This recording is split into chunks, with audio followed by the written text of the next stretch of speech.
There are stories that seem too impossible to be true. But this one has never been forgotten by those who were there. His name was Caleb Moore, a simple, quiet man who lived under the shadow of an accusation that wasn't his.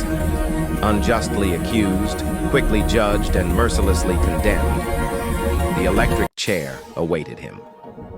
The final walk. On the night of his execution, Caleb was brought through death row.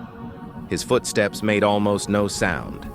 It felt like someone being led to a destiny he already knew and did not fear. When they reached the chamber, the guards felt something strange. The lights flickered. The air grew heavy, as if the room itself knew that something extraordinary was about to happen. Caleb sat in the chair, looked at the witnesses without showing his face, and said only, "If truth exists, it will follow me." The execution. The straps were tightened, the hood placed over his head. The voltage climbed high enough to sing. The executioner pulled the lever. The shock tore through Caleb like a furious bolt of lightning. His body shook, arched, and finally went still. The doctor checked his pulse.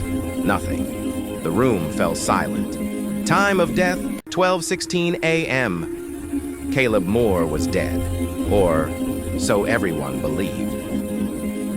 The impossible return. Minutes later, when the guards came to move his body, something happened. The lights flickered again. A vibration rippled across the floor. A metallic pop echoed through the chamber. And then Caleb breathed.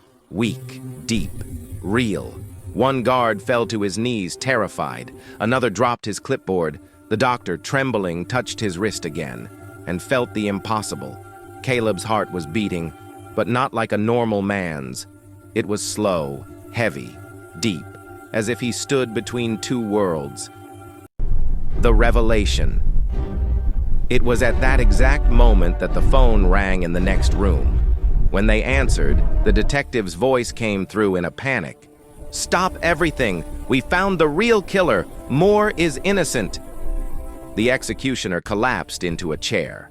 The guards stared at one another in shock. The doctor dropped his stethoscope on the floor. But Caleb remained silent, as if he had known it all along. The man without a destination. Hours later, as officials tried to explain the case to the press, Caleb had vanished. No camera saw him leave. No door was opened. No guard accompanied him.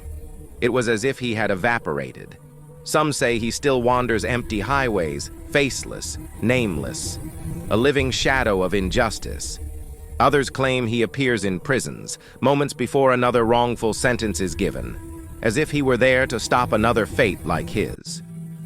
But everyone agrees on one thing. Caleb Moore died in that electric chair, and yet somehow remained alive.